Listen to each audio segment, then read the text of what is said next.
Al-Fatihah. A'udzubillahi minasyaitonirrajim. Bismillahirrahmanirrahim. Alhamdulillahi rabbil alamin. Arrahmanirrahim. Maliki yaumiddin. Iyyaka na'budu wa iyyaka nasta'in. Ihdinas siratal mustaqim. Siratal ladzina an'amta 'alaihim ghairil maghdubi 'alaihim waladdallin. Amin. إن الله وملائكته يصلون على النبي يا أيها الذين آمنوا صلوا عليه وسلموا تسليما اللهم صل على سيدنا محمد وآله وسلم اللهم صل على سيدنا محمد وآله وسلم اللهم صل على سيدنا محمد وآله وسلم اللهم صل على سيدنا محمد وآله وسلم اللهم صل على سيدنا محمد وآله وسلم اللهم صل على سيدنا محمد وآله وسلم اللهم صل على سيدنا محمد وآله وسلم اللهم صل على سيدنا محمد وآله وسلم اللهم صل على سيدنا محمد وآله وسلم اللهم صل على سيدنا محمد وآله وسلم اللهم صل على سيدنا محمد وآله وسلم اللهم صل على سيدنا محمد وآله وسلم عدد ما وسعه علم الله أعوذ بالله من الشيطان الرجيم بسم الله الرحمن الرحيم بسم الله وبحمده السلام عليكم ورحمة الله تعالى وبركاته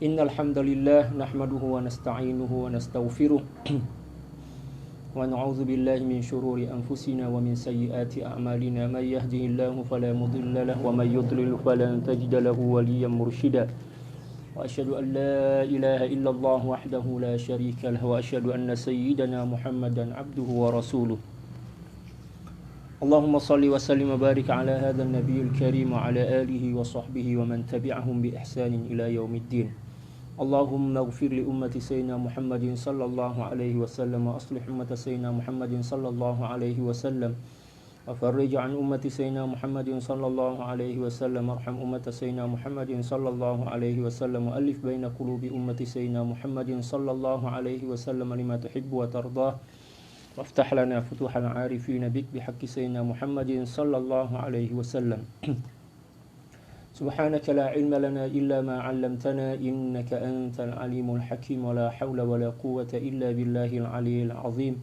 وصلى الله على سيدنا محمد وعلى آله وصحبه وسلم الحمد لله رب العالمين.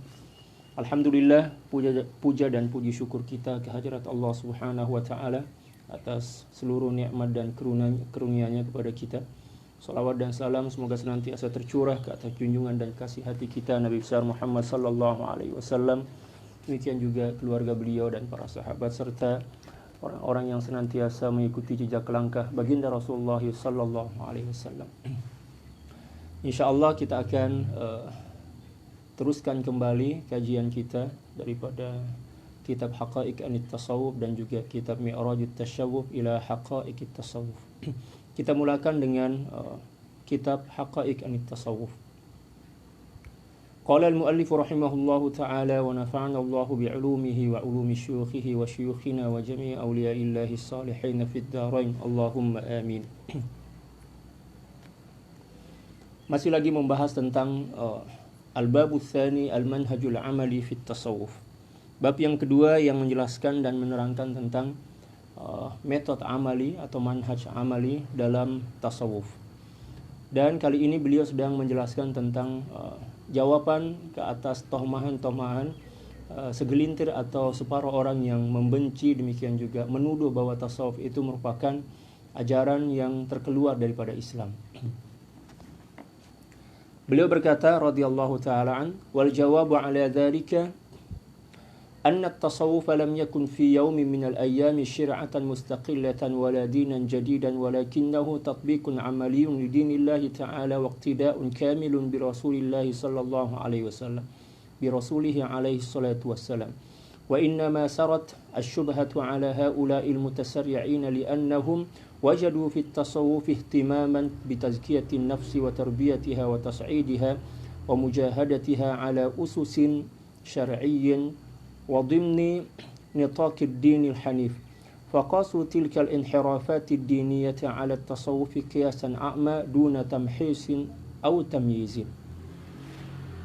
ففرق كبير إذن بين المجاهدة المشروعة المقيدة بدين الله تعالى وبين المغالطات wa bainal mughalati wal inhirafi wa tahrimil halali wa ta'dhibil jasadi kama alaihi al-buziyun al-kafirun. Seterusnya kata beliau, jawaban kedua berkenaan dengan persoalan tersebut ialah bahwa tasawuf tidak pernah menjadi syariat yang berasingan dan tidak pula suatu agama yang baru, tetapi ia merupakan pelaksanaan amalan agama Allah Subhanahu wa taala serta ikutan secara totaliti terhadap perilaku atau akhlak budi pekerti baginda Rasulullah sallallahu alaihi wasallam. Jadi tasawuf ini bukanlah ajaran baru, apatah lagi ajaran yang menyeleweng dan terkeluar daripada ajaran Islam.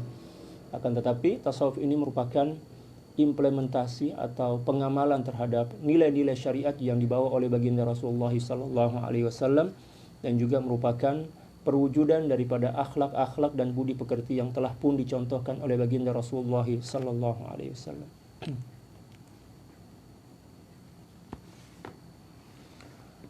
Syubhah yang dilontar tadi meresap masuk kepada golongan yang cepat menuduh, kerana mereka dapati tasawuf mengambil berat terhadap tazkiyah, tarbiyah, mujahadah serta peningkatan jiwa, sedangkan itu semua diambil dari asas syariah serta merupakan jaminan kekuatan terhadap agama yang suci.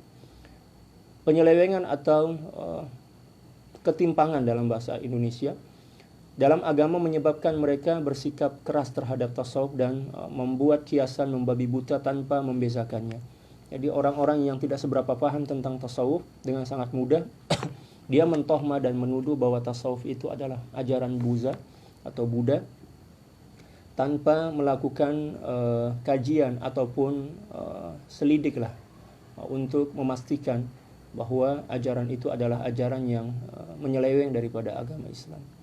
Bagi seorang yang memahami ataupun mencoba untuk mencari kebenaran melalui ilmu pengetahuan, mencari tahu tentang kebenaran tasawuf dengan cara belajar kepada pakar, demikian juga rajin membaca, disertai dengan baik sangka kepada ilmu tersebut, maka akan menjadi nyatalah bahwa tasawuf itu bukanlah suatu ajaran yang menyimpang, apatah lagi yang bercanggah dengan ajaran syariat.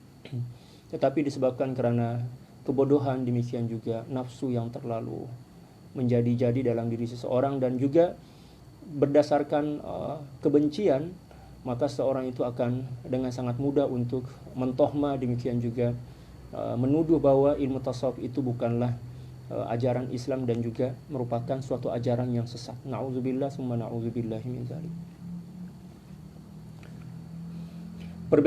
Perbezaan yang cukup jelas di antara mujahadah yang disyariatkan oleh agama Allah Subhanahu wa taala dengan penyelewengan, demikian juga sesuatu yang terlalu melampau, mengharamkannya halal serta menyiksa tubuh badan seperti mana yang dilakukan oleh orang-orang Buddha dan kafir itu cukup nyata kan. Kalau kita kan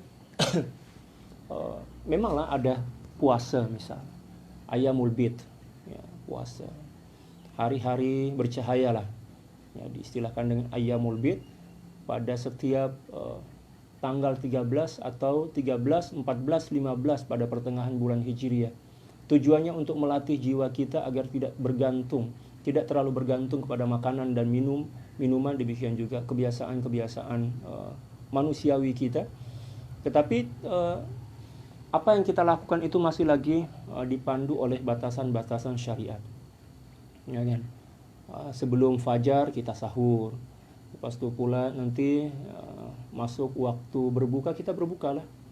Ya, berbeza dengan ajaran Buddha, ya, demikian juga ajaran Hindu, ya, yang mana mereka ini memang tak makan langsung, malah terkadang berhari-hari tak minum, demikian juga malah ada di antara mereka yang tidak membenarkan menyalakan api lah atau dapur di rumah-rumah. Seperti yang berlaku di kalangan orang Hindu yang dipanggil dengan istilah hari nyepi. Adapun kita tetaplah, ya, kalau sekiranya kita seorang aja yang berpuasa, maka anak dan istri kita tak ada masalah. Dia orang nak masak, dia orang nak makan, dia orang nak minum, tak ada masalah pun. Ya, tapi itulah disebabkan karena kebencian, demikian juga kesalahpahaman tentang tasawuf dan juga memang dimulakan dengan buruk sangka. Maka dengan membabi buta mereka menuduh bahwa tasawuf itu merupakan ajaran yang terkeluar dan bercanggah dengan syariat Islam. Na'udzubillah tsumma na'udzubillah. Seterusnya kata beliau, wa minadh-dhulmi wal buhtani ay yuhkama ala kulli man jahada nafsahu wa zakkaha annahu yanhadiru min aslin buziyyin aw barahimiyyin kama yaz'umul mustasyrikuna wa man khudi'a bihim aw annahu yaqtadi biha ula'i ar-rahti alladhi taqallu ibadata Rasulillah sallallahu alaihi wasallam kama yaquluhu al-mutasarri'una as-sathhiyun. Allahu akbar. Ma anna Rasulullah sallallahu alaihi wasallam sahhaha lahum khata'ahum wa raja'u ila hadihi wa sunnatihi. Wa idza wujidu fi tarikh at-tasawuf man harrama al-halala aw qama bi ta'dhib al-jasad ala غرار الانحرافات الدينية السابقة فهو مبتدع ومبتعد عن طريق التصوف الذي ينبغي التفريق بين التصوف والصوفي فليس الصوفي بانحرافه ممثلا للتصوف كما أن المسلم بانحرافه لا يمثل الإسلام والمعترضون لم يفرقوا بين الصوفي والتصوف وبين المسلم والإسلام فجعلوا تلازما بينها فوقعوا في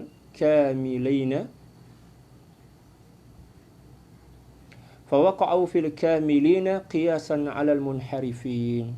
Dan itulah yang banyak berlaku. Sesuatu kezaliman dan pendustaan yang nyata bagi mereka yang menghukum orang bermujahadah atau melawan hawa nafsu serta menyucikannya dengan mengatakan ianya adalah berasal daripada agama Buddha, Hindu atau Brahmana lah, cawangan daripada ajaran Buddha kalau tak silap. Ianya sebagaimana tohmahan orientalis serta orang yang tertipu dengan rentak mereka. Atau mereka menurut golongan yang menganggap ibadah baginda Rasulullah SAW itu sedikit sebagaimana yang telah dikatakan oleh golongan di atas tadi tanpa terlebih dahulu memikirkannya serta mendalam, secara mendalam. Sedangkan baginda Rasulullah SAW telah pun memperbetulkan kesilapan mereka dan mengembalikan mereka kepada petunjuk dan sunnah yang sebenar. 3 orang sahabat yang telah mengatakan bahwa ibadah baginda Rasulullah SAW sebagai seorang nabi tidak seberapa, dan walaupun demikian baginda Rasulullah SAW telah mendapatkan jaminan masuk syurga oleh Allah Subhanahu wa taala yang menyebabkan 3 orang sahabat ini yataqallun. Mereka menganggap wah itu amalan yang dilakukan oleh baginda Rasulullah SAW tak sepadan dengan keadaan kita sebagai orang biasa. Lalu salah seorang di antara mereka mengatakan, kalau macam tu saya tak nak kawin lah, saya nak beribadah aja agar saya mendapatkan apa yang saya nak daripada Allah. Demikian pula ada yang tak nak makan, senantiasa berpuasa aja. Demikian juga ada yang tak nak tidur, senantiasa terjaga aja untuk beribadah kepada Allah. Dalam tak sedar sebenar baginda Rasulullah SAW telah pun memperbetulkan atau meluruskan pahaman mereka yang tak sesuai dengan apa yang dibawa oleh baginda Rasulullah SAW. Sebab ajaran baginda Rasulullah SAW adalah ajaran yang berada di pertengahan, baina tafriti wal ifrat, kata para ulama. Tidak berlebih-lebihan dan juga tidak memudah-mudahkan. Dan umat baginda Rasulullah SAW telah pun mendapatkan gelaran daripada Allah Subhanahu wa taala sebagai ummatan wasata. Firman Allah Subhanahu wa taala, wa kadzalika ja'alnakum ummatan wasata. Dan demikianlah kami telah menjadikan kalian sebagai umat pertengahan, umat yang sederhana, tidak berlebih-lebihan dan juga tidak memudah-mudahkan. Kita berada di pertengahan. Ibadah kita seluruhnya berada di pertengahan. Tidak ada yang berlebihan dan tidak ada juga yang memudah-mudahkan. Demikian juga tasawuf. Tasawuf itu adalah suatu ajaran yang intipati ajaran itu adalah pembersihan jiwa, itu aja. Pembersihan jiwa. Tentulah melalui jalan syariat. Jadi ada orang yang benci kepada tasawuf dengan cara mentohma, demikian juga mengatakan bahwa tasawuf itu adalah ajaran daripada Hindu Buddha. Itu bermakna bahwa mereka itu kurang membaca, kurang membaca, kurang ilmu lah. Kalau sekiranya mereka membaca sejarah atau tarikh kehidupan baginda Rasulullah, sirah baginda Rasulullah sallallahu alaihi wasallam, mereka akan nampaklah apa yang dipraktikkan oleh baginda Rasulullah sallallahu alaihi wasallam.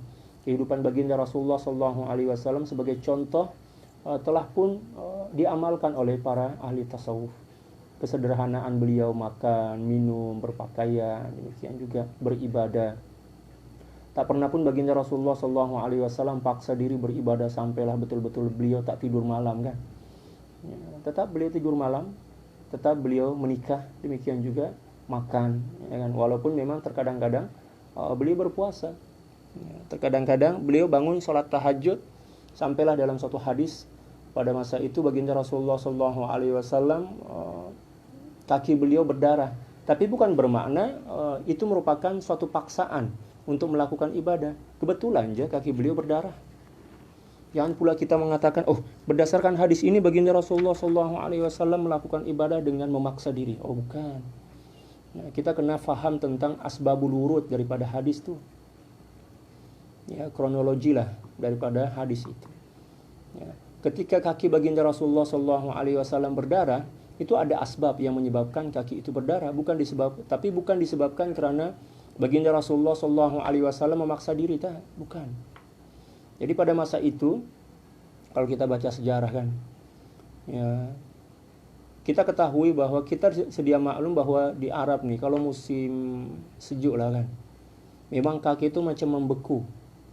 Nah, kalau seorang terlalu lama berdiri dan tiba-tiba dia bergerak, nah boleh menyebabkan kaki itu pecah dan berdarah. Dan itulah yang berlaku pada diri baginda Rasulullah SAW ketika itu. Bukan disebabkan karena beliau memaksa. Sebab kalau kita tengok sholat tahajud baginda Rasulullah SAW bukan satu malam pun. Ya, hanya beberapa puluh menit aja, beberapa jam lah macam itu. Ya, tak samalah dan apa yang disangkakan atau ditohmahkan oleh orang-orang yang tak seberapa paham tentang tasawuf, yang mengatakan bahwa ajaran tasawuf ini adalah ajaran yang merupakan tiruan daripada ajaran Buddha yang memaksa diri untuk melakukan ibadah dengan melampau. Ya, mereka tidak sadar bahwa baginda Rasulullah SAW tidak pernah mengajarkan tentang ajaran seperti itu. Beliau beribadahlah. Ya, tak pernah pun beliau paksa-paksa diri sampailah tidak tidur malam, ya kan, ataupun berpuasa sampai tak pernah berbuka. Beliau tetap berpuasa, terkadang-kadang beliau berpuasa dan terkadang-kadang tak berpuasa. Dan puasa itu pun setakah sampai maghrib, ya kan. Tak pernah pun puasa wisol, sebab puasa wisol itu adalah sesuatu yang ditegah dalam syariat. Apabila terdapat dalam tasawuf orang yang mengharamkan yang halal atau melakukan penyiksaan terhadap tubuh badan mengikuti contoh penyelewengan agama yang sebelumnya, maka dia membuat perkara yang direka-reka dan jauh daripada ajaran tasawuf. Karena itu kita hendaklah membedakan antara tasawuf dan sufi atau pengamal tasawuf. Sebagaimana muslim yang menyimpang bukan gambaran kepada Islam, maka begitu juga sufi yang menyeleweng bukan gambaran daripada tasawuf. Kalau sekiranya ada seorang yang mendakwa diri sebagai ahli tasawuf, lalu kemudian dia melakukan penyelewengan syariat, contohlah mengharamkan yang halal ataupun kebalikannya, kita tak boleh menuduh bahwa tasawuf itu sesat disebabkan karena kesesatan yang dilakukan oleh individu yang sedang mendakwa diri sebagai mumassil atau pengamal tasawuf. Seperti mana juga kita tak boleh mengatakan bahwa Islam itu sesat disebabkan karena ada individu tertentu yang melakukan penyelewengan terhadap syariat. Kita kena adil kan. Ajaran tasawuf itu berbeza dengan atau terasing daripada seseorang yang mengamalkan tasawuf. Ajaran itu tetap murni, tetap suci. Seperti mana Islam pun juga tetap suci dan murni. Ya. Namun pada masa-masa tertentu ada orang yang melakukan penyelewengan, sama ada dalam ilmu tasawuf, demikian juga dalam pengamalan Islam. Tetapi kita tak boleh mengatakan bahwa Islam itu sesat disebabkan karena adanya penyelewengan yang dilakukan oleh segelintir atau individu tertentu berkenaan dengan ajaran Islam itu. Kita kena adil, kita kena membedakan antara Islam dan Muslim, demikian juga antara tasawuf dan pengamal tasawuf. Ya, macam itu.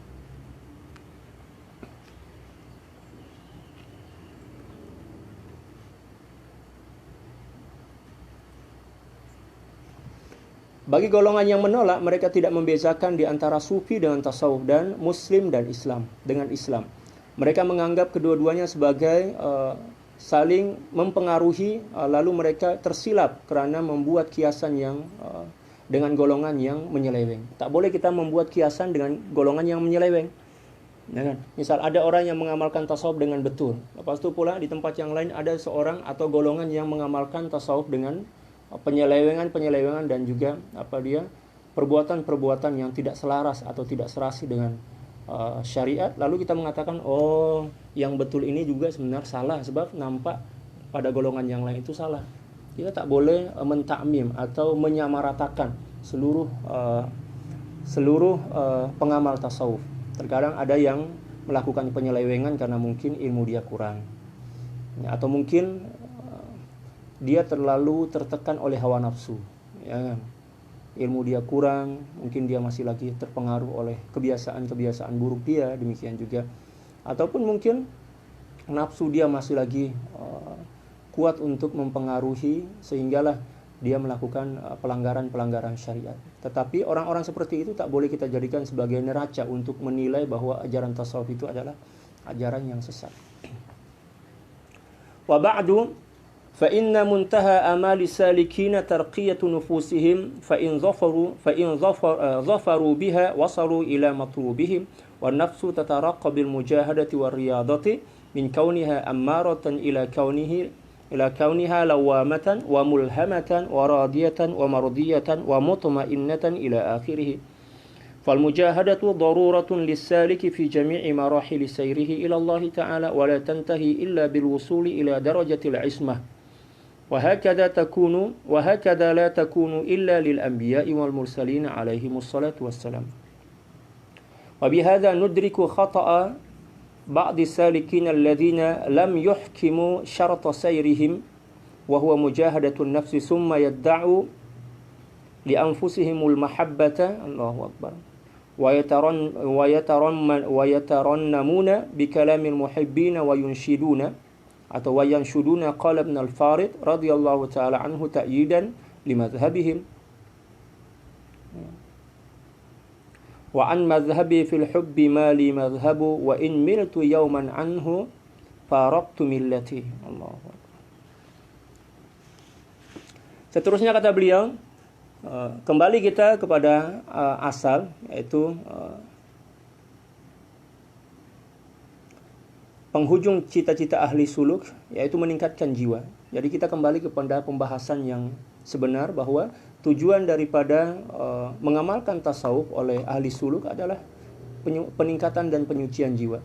Jika diperoleh mereka sampai kepada apa yang mereka cari, hanya dengan bermujahadah dan riyadah, jiwa akan meningkat daripada amarah kepada lawamah, ya, mulhamah, radiyah, mardiyah, mutmainnah dan seterusnya. Dalam semua peringkat sair menuju Allah Subhanahu wa taala, mujahadah merupakan kemestian bagi setiap salik. Mujahadah itu adalah rukun tasawuf. Jadi siapa orang yang tidak melakukan mujahadah, dia tidak akan pernah sampai kepada tujuan daripada mengamalkan tasawuf. Sebab mujahadah itu merupakan rukun yang paling asas dalam tasawuf. Dia tidak berakhir kecuali setelah sampai kepada darjah ismah, dan ini hanyalah untuk para nabi dan rasul alaihi wassalatu wassalam. Jadi penghujung daripada mujahadah itu adalah ismah, kesucian. Dan penghujung daripada ismah ini setakat diperoleh oleh para nabi dan rasul. Adapun kita kena tetap bermujahadah lah sampai bila-bila masa. Ya kan? Tak kira masa, tak kira tempat, tak kira umur, mujahadah itu tetap kena ada. Sebab peningkatan kerohanian tidak mempunyai penghujung bagi orang biasa macam kita. Tetap kita teruskan mujahadah kita, walaupun kita telah sampai, maka mujahadah itu kita lanjutkan kembali agar kita memperoleh peningkatan demi peningkatan sampailah kita meninggal dunia. Melalui perkara ini kita akan dapati kesilapan setengah ahli suluk. Mereka tidak memenuhi syarat sair atau rukun sair, yaitu bermujahadah melawan nafsu. Kemudian mendakwah mahabbah. Mereka mengaku, oh yang saya ini ahli cinta, ya, yang cinta kepada Allah, cinta kepada baginda Rasulullah. Itu dakwaan, tipuan nafsu. Seseorang tidak akan boleh sampai kepada maqamul mahabbah dengan sebenar-benar, sama ada mahabbatullah ataupun mahabbatur Rasul sallallahu alaihi wasallam, kecuali melalui jalan mujahadah. Jadi kalau ada orang cakap, oh saya cinta kepada baginda Rasulullah, saya rindu kepada baginda Rasulullah, tapi dia tak pernah mujahadah, itu tipu. Penipu itu. Itu adalah bisikan nafsu. Ya, itu adalah dakwaan. Mengaku-ngaku je. Ya, sebab para ulama telah menetapkan, ya, telah bersepakat bahwa satu di antara rukun yang kita kena tunaikan bila mana kita nak sampai kepada maqamul mahabbah, sama ada mahabbatullah ataupun mahabbatur Rasul sallallahu alaihi wasallam, dengan sebenar-benar mahabbah adalah bermujahadah. Karena ada perlawanan nafsu. Kita kena lawan nafsu kita. Apatah lagi setakat melalui mimpi-mimpi, kan? Jumpa dengan para aulia, ya, memuji kita yang kita ini telah sampai kepada maqam mahabbah. Oh, itu tipu daya itu. Tipu daya. Jangan tertipu dengan pujian-pujian, sanjungan-sanjungan yang kita peroleh melalui mimpi. Ya, yang terpenting adalah kita kena tunaikan rukun dan syarat daripada suluk. Ya, ilmu kita kena sediakan dengan baik. Demikian juga proses mujahadah pun kita kena lalui dengan sempurna. Barulah kita boleh sampai kepada maqam mahabbah yang sebenar. Demikian juga kemudian dia berdendang dengan kalimah pencipta dan kalimah tentang cinta. Demikian juga bernasyid dengan kata-kata Ibnul Farid, ya, sebagai sokongan pendapat atau mazhab mereka. Ramai yang macam tu. Oh, Masya Allah, pandainya bersyair dengan syair-syair ahli cinta, kan, para pecinta, tetapi di dalam jiwa dia tak ada sedikit pun benih cinta kepada Allah dan Rasulullah SAW. Tapi nafsu ini mencipta satu keadaan, suasana dalam jiwa dia yang seolah-olah dia telah sampai kepada kesempurnaan cinta kepada Allah dan Rasulullah SAW, tanpa sadar bahwa itu adalah tipuan nafsu, agar dia tidak melakukan mujahadah dan tidak melakukan upaya dan usaha untuk menyucikan hati dan jiwa mereka. Ramai yang macam itu. Guru kami selalu cakap, tadda'i mahabbah wa laysa fi qalbika habbah. Beliau selalu cakap macam itu. Kamu nih, korang nih, janganlah mengaku-ngaku cinta kepada Allah, manakala dalam hati kalian tidak ada walaupun sebiji, ya, daripada semayan cinta kepada Allah. Sebab apa? Tak ada mujahadah.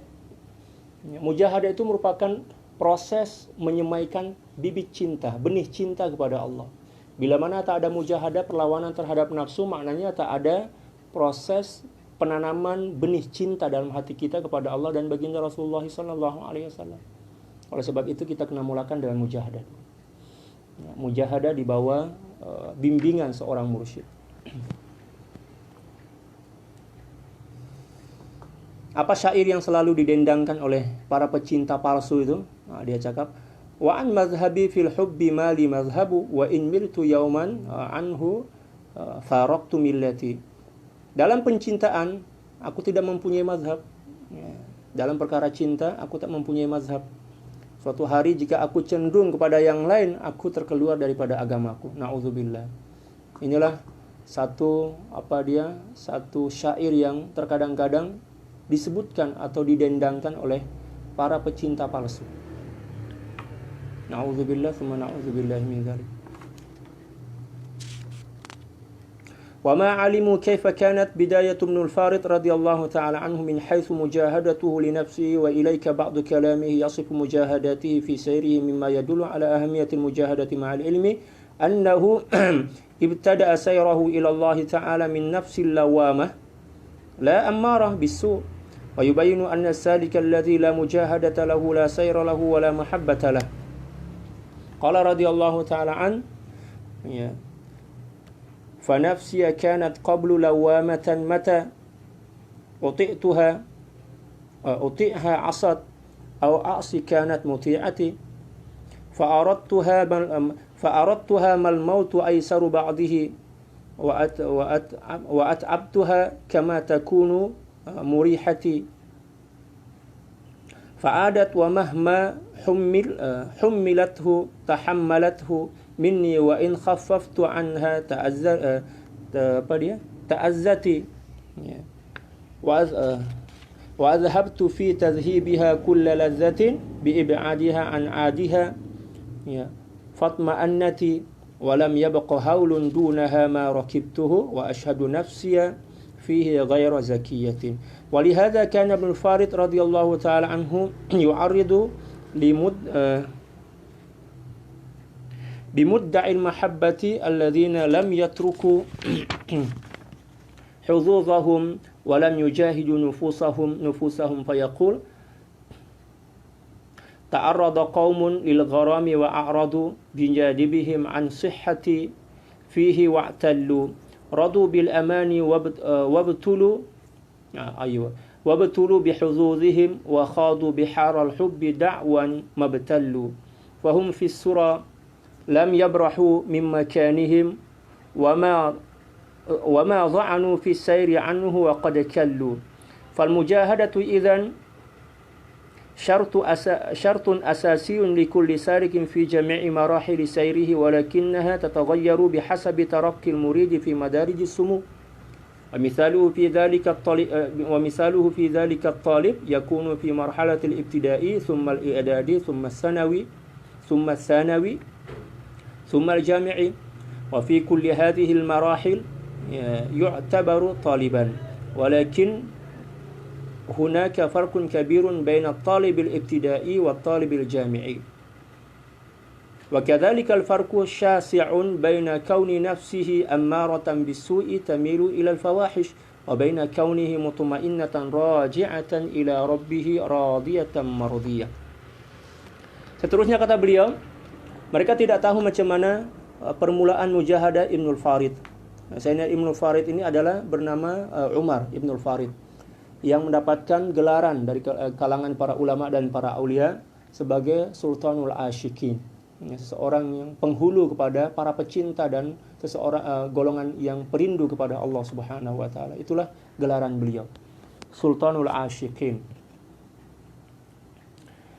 Di sini penulis nakalkan sebagian daripada kata-kata beliau yang menyifatkan mujahadahnya dalam sair menuju kepada Allah. Di sini Sidi Syekh Abdul Qadir Isa menakal beberapa ungkapan Sayyidina Ibnul Farid berkenaan dengan mujahadah ketika mana beliau memulakan mengamalkan tasawuf,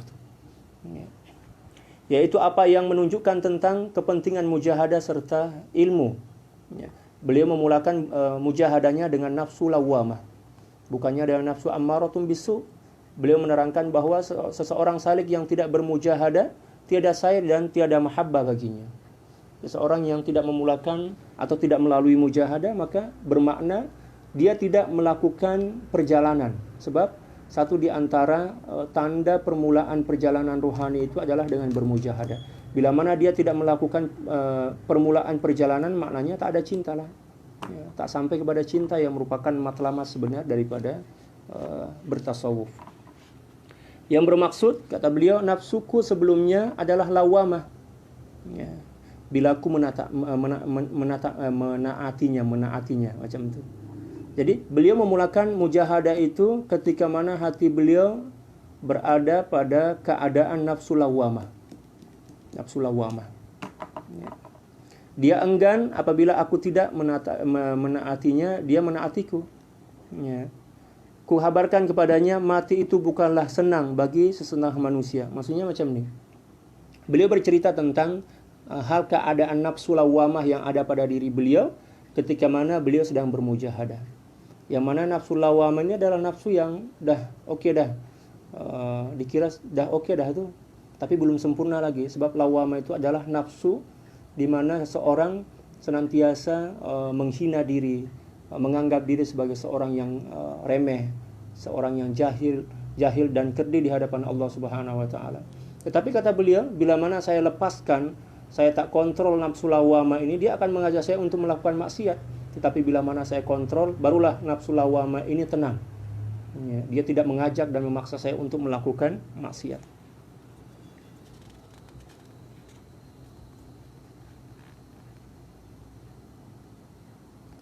Aku mengikutinya supaya dia tidak menjadi kerehatanku. Maksudnya apa?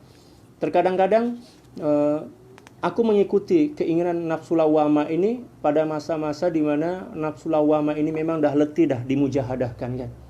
Ya, kita kena paham juga bahwa ketika mana kita bermujahadah itu kita tak boleh terlalu memaksa diri atau memaksa nafsu itu untuk melakukan sesuatu melebihi kemampuan dia. Sebab bila mana kita paksa nafsu itu untuk melakukan sesuatu yang melebihi kemampuan dia, dia akan balas dendam kepada kita. Tapi bila mana kita bermujahadah secara berperingkat, maka nafsu itu akan tunduk. Dia tidak akan melawan kepada kita. Dia akan ikut terus secara berlahan. Tapi bila mana kita terus seksa dia dengan sesuatu yang melebihi kapasiti dia, maka dia akan balas dendam. Contoh misal, ada seseorang yang nak bermujahadah bangun sholat tahajud tengah malam. Ya, first time dia buat 8 rakaat, terus buat 8 rakaat. Yang mana nafsu ini tak mampu melakukannya, tapi dia paksa. Dia paksakan. Mesti esok nafsu itu dia akan balas dendam.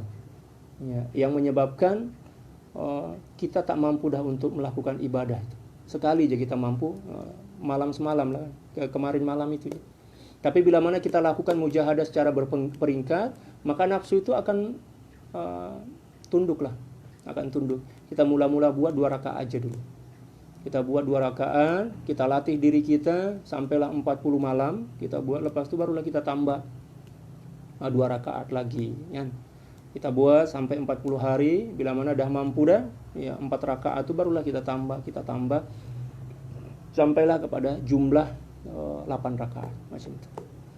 Ya, nafsu itu makhluk juga kan, mempunyai kekuatan yang terhad. Kita tak boleh juga menzolimi nafsu kita, yaitu dengan memaksa dia untuk melakukan sesuatu yang di luar daripada kemampuan dia. Sebab nafsu itu adalah makhluk yang mempunyai kelemahan, dan kita pun mempunyai kewajiban ke atas nafsu kita. Bagi makan, tetapi janganlah kita bagi makan melebihi keperluan dia. Nah, macam itu. Jangan bagi makan mengikut keinginan, tetapi bagilah makan mengikut keperluan. Dia kembali sekalipun dia dipandu, dia menanggung didikan kepadaku. Macam itu keadaan nafsu lawamah. Ya. Bila mana dipandu, dia akan kembali kepada kebenaran. Bila mana dipandu secara berlahan, dia akan kembali kepada kebenaran. Dia akan tunduk kepada Tuhan dia. Tetapi bila mana dipaksakan apatah lagi dengan cara-cara yang melampau, maka nafsu itu akan balas dendam. Nafsu itu akan memberontak. Jika aku ringankan didikan terhadapnya, dia mula menyakitiku. Nah, kita juga tak boleh meringankan pendidikan atau tarbiyah itu. Sebab bila mana kita terlalu meringankan tarbiyah atau pendidikan ke atas nafsu, maka dia akan menyakiti kita. Jadi kita kena buat secara sederhana lah, pertengahan. Bainal ifrat wa tafrit, dan secara berperingkat. Macam itu. Samalah kita mendidik misal singa atau harimau liar kan. Kita didik. Tak boleh kita terus memaksa dia untuk mengikuti seluruh kehendak kita. Ya, kita secara perlahan lah. Ya, kan? Secara hikmah, dengan hikmah lah. Ya, jangan terlalu memaksa. Aku menghilangkan semua kelezatan dengan mendidiknya supaya menjauhinya dari kebiasaan, lalu aku tenang selama itu. Tiada lagi pemberontakan yang kutanggungi. Sedang aku bersaksi pada jiwaku, ini bukanlah yang bagus. Nah, beliau menceritakan macam mana cara beliau mendidik nafsu itu agar menjadi nafsu yang radiyah mardiyah. Yang pertama adalah kita kena paham dulu kapasiti nafsu kita. Kita kena paham dulu kapasiti dan kemampuan kita untuk menentukan cara yang sesuai untuk mentarbiyah nafsu kita ini. Bila mana kita dah faham kemampuan nafsu kita ini, barulah kita boleh membuat satu cadangan, membuat satu jadwal. Oh, saya kena buat macam ni yang sesuai dengan nafsu saya. Saya kena mulakan dengan ibadah-ibadah tertentu secara berperingkat. Lalu kita pun kena faham lah, oh nafsu ini bila mana melebihi had, misal jumlah rakaat 10 rakaat misal, nafsu ini akan memberontak, nafsu ini akan dia membalas dendam. Maka kita janganlah sampai kepada 10 rakaat, ambil 8 rakaat atau 6 rakaat aja macam itu. Maknanya secara berperingkat. Ya. Dan disebabkan karena nafsu ini adalah sesuatu yang licik, makhluk yang licik, Terkadang-kadang di saat kita membuat satu perancangan, nafsu ini akan menggoda kita untuk membuat perancangan yang menyebabkan kita terkeluar daripada proses mujahadah itu. Oleh sebab itu, alangkah lebih baik bila mana kita serahlah kepada guru kita. Guru kita yang atur segala-galanya. Guru kita yang akan bagi tahu, kamu kena buat ini, jangan buat ini, secara berperingkat. Macam itu. Kita serahlah kepada dokter, kepada guru kita. Lagi selamat. Oke ya.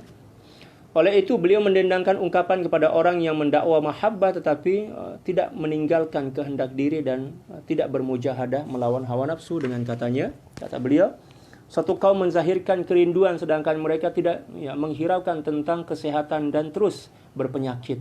Mereka cukup dengan angan-angan dan dibelai dengan hawa nafsu.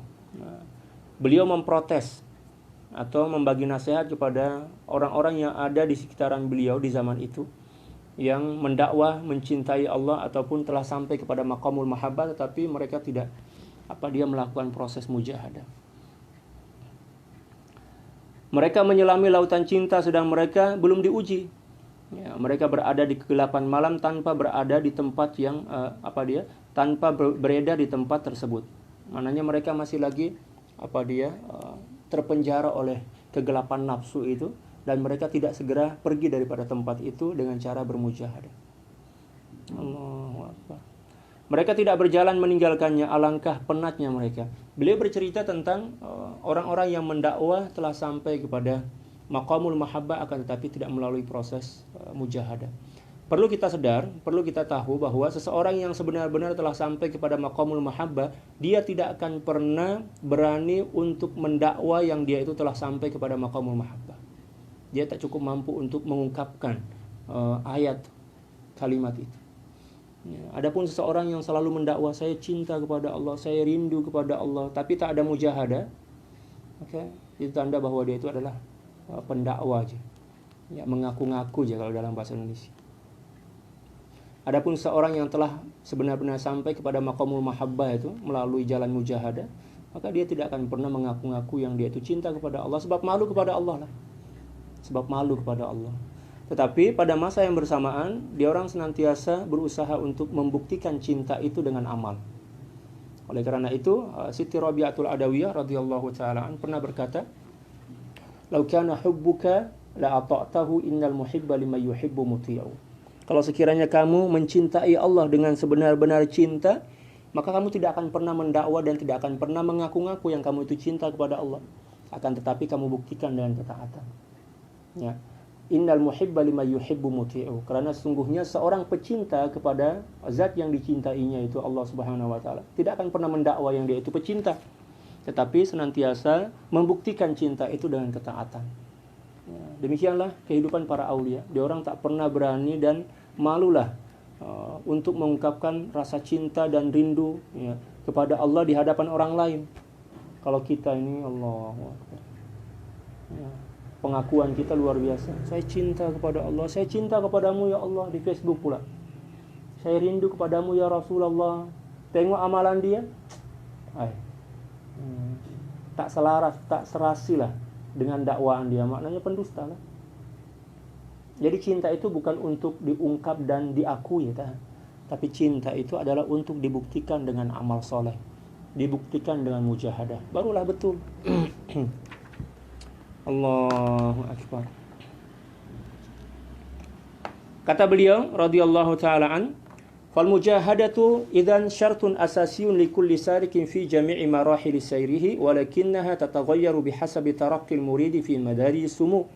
ومثاله في ذلك الطالب يكون في مرحلة الابتدائي ثم الإعدادي ثم الثانوي ثم الجامعي وفي كل هذه المراحل يعتبر طالبا ولكن هناك فرق كبير بين الطالب الابتدائي والطالب الجامعي وكذلك الفرق شاسع بين كون نفسه أمارة بالسوء تميل إلى الفواحش وبين كونه مطمئنة راجعة إلى ربها radiyatan mardiyah.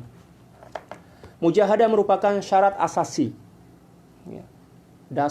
Syarat yang paling mendasar dalam bahasa Indonesia kepada semua salik dalam semua peringkat sair. Jadi setiap peringkat syar'i itu syarat asasi dia adalah mujahadah. Sama ada daripada peringkat awam kepada peringkat khas, demikian juga daripada peringkat khas kepada peringkat khawasul khawas. Karena ada mujahadah. Ia berubah mengikut tahap peningkatan murid. Jadi tahap mujahadah itu akan bertukar mengikut tingkatan spiritual. Ya. Mujahadah tingkatan awam untuk menuju kepada tingkatan khas itu tak serupa, tak sama dengan tingkatan, atau tak sama dengan cara mujahadah seseorang yang ingin berpindah daripada maqamul khas menjadi khawasul khawas. Tak serupa, tak samalah macam itu. Contoh misalnya, seorang pelajar yang berada pada peringkat sekolah rendah, ibtidai kan, sekolah dasar kalau dalam bahasa Indonesia. Demikian juga sekolah menengah dan juga kemudian sekolah pelajar university. Ya kan, ada tiga peringkat. Sekolah rendah, sekolah menengah, demikian juga sebagai seorang talib al-jami'i, ya, pelajar university lah, mahasiswa kalau dalam bahasa Indonesia. Ya. Setiap mereka ini mempunyai tahap mujahadah mengikut peringkat mereka. Ya. Tak samalah antara mujahadah tingkat university dengan tingkat sekolah rendah atau sekolah dasar dalam bahasa Indonesia. Ya. Kesemua mereka yang berada di peringkat ini digelar sebagai seorang pelajar, talib kan. Tetapi perbezaannya cukup jelas di antara pelajar peringkat sekolah rendah dengan university. Demikian juga antara nafsu ammarah bisu yang cenderung kepada kekejian atau perbuatan keji dengan nafsul mutmainnah yang kembali kepada Allah Subhanahu wa taala, yang telah kembali kepada Allah Subhanahu wa taala dengan keredaan dan juga diredai oleh Allah Subhanahu wa taala.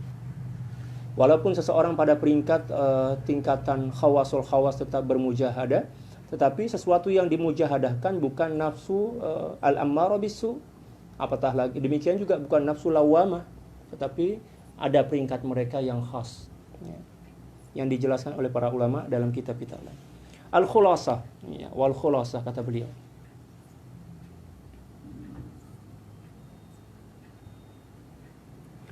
Innal mujahadata aslun min usuli tariqis sufiyah.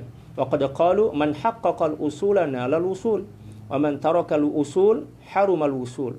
Wa qalu aidan man lam takun lahu bidayatun muhriqa bil mujahadat lam takun lahu nihayatun musyriqa wal bidayatu tadullu 'ala an-nihayat.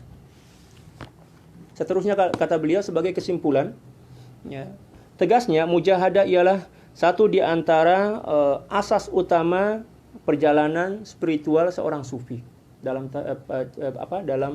ajaran tasawuf. Seperti mana yang telah diungkapkan, man haqqaqal usul nalal usul wa man tarakal usul harumal usul. Ya. Mereka berkata sesiapa yang benar-benar melaksanakan prinsip-prinsip yang utama dalam suatu ilmu, niscaya dia akan mencapai usul, dan sesiapa orang yang meninggalkan prinsip-prinsip atau asal kepada sesuatu itu, maka dia tidak akan sampai kepada matlamat. Contoh misal, ada seseorang yang ingin sampai ke suatu kawasan, suatu tempat. Dan satu di antara syarat untuk boleh sampai kepada suatu tempat itu kita kena melangkah kan? Melangkah, berjalan. Dia nak sampai kepada suatu tempat tapi tak berjalan, tak melakukan perjalanan, sama ada dengan jalan kaki ke, naik motor ke, naik bicycle ke, ataupun naik kereta. Tak kalah sampai kepada tujuan tu. Demikian juga dalam melaksanakan atau mengamalkan tasawuf. Seseorang tidak akan boleh sampai kepada matlamat melakukan atau mengamalkan tasawuf, yaitu mengenali Allah Subhanahu wa taala, bila mana dia tidak memulakan perjalanan. Dan perjalanan itu akan bermula dengan mujahadah. Ya, permulaan daripada as-sair atau perjalanan spiritual itu adalah dengan mujahadah. Man lam takun lahu bidayatun muhriqa bil mujahadat lam takun lahu nihayatun musyriqatun, ya, bil musyahadat. Wal bidayat tadullu 'ala nihayat. Siapa yang tidak mempunyai permulaan yang cemerlang dengan mujahadah, ya, niscaya dia tidak akan menempuhi penghujung yang gemilang. Allahu Akbar. Yaitu dengan bermusyahadah kepada Allah. Permulaan, ya, adalah lambang kepada kesudahan. Sayyidi Ibnu Athaillah Sakandari radhiyallahu taala dalam hikam dah juga pernah menjelaskan. Ya, man asyraqat bidayatuhu asyraqat nihayatuhu. Ay man asyraqat bidayatuhu bil mujahada asyraqat nihayatuhu bil musyahada. Sesiapa orang yang pada mulanya bersungguh-sungguh dalam melakukan mujahada, maka pada penghujung perjalanan spiritual dia akan memperolehi cahaya ma'rifah kepada Allah Subhanahu wa taala. Adapun seseorang yang tidak bermujahadah, maka ya, walaupun 1000 tahun dia mendakwa ya, atau belajar ilmu tasawuf, maka dia tidak akan boleh sampai kepada matlamat sebenar. Wallahu a'lamu bis-shawab. Ya. Sebenarnya kita nak baca kitab Mi'rajut Tasyawuf, tapi ya, rasanya dah cukup dah kok. Insyaallah nanti selepas sholat asar kita akan kembali berjumpa dalam pengajian yang sama dan kitab yang sama, insyaallah. Seterusnya adalah az-zikru tamhidun ma'ani kalimati zikri daliluhu minal kitabi was sunnati aqwalul ulama'i fi aqsamuhu alfazuhu wa siyaguhu at-tahziru min tarkihi al-harakatu fi zikri al-insyadu was sama' fil masjidi fawaiduhu wa thamaratuhu. Ya, itu dalam kitab Haqaiq Anit Tasawuf. Adapun lanjutan daripada kitab Mi'rajut Tasyawuf, ya, selepas sholat asar nanti kita akan membahas tentang istilah fana dan baqa dalam ilmu tasawuf, insyaallah ta'ala. Bagi para sahabat, saya cadang atau ya, saya usulkan kalau dalam bahasa Indonesia, tolonglah download kitab yang ada di link yang saya sudah kirim di Facebook tuh. Download agar bolehlah menyimak bacaan kitab dia. Wallahu a'lam bis-shawab. Subhanaka la ilma lana illa ma 'allamtana innaka antal alimul hakim wa la haula wa la quwwata illa billahil aliyyil azim. Innallaha wa malaikatahu yusalluna 'alan nabi ya ayyuhalladzina amanu sallu 'alaihi wa sallimu taslima. Allahumma shalli 'ala sayyidina Muhammad wa alihi wa sallim. Allahumma shalli 'ala sayyidina Muhammad wa alihi wa sallim. Allahumma shalli 'ala sayyidina Muhammad wa alihi wa sallim. Allahumma salli ala sayyidina Muhammad wa alihi wa sallim. Allahumma salli ala sayyidina Muhammad wa alihi wa sallim. Allahumma salli ala sayyidina Muhammad wa alihi wa sallim. Allahumma salli ala sayyidina Muhammad wa alihi wa sallim. Allahumma salli ala sayyidina Muhammad wa alihi wa sallim. Allahumma salli ala sayyidina Muhammad wa alihi wa sallim. Allahumma salli ala sayyidina Muhammad wa alihi wa sallim. Allahumma salli ala sayyidina Muhammad wa alihi wa sallim. Adada ma wasi'ahu ilmullah. Sekian, wallahul muwaffiq wal hadi ila sabilir rasyad wal afu minkum. Thumma assalamu alaikum warahmatullahi ta'ala wabarakatuh wa ilal liqa.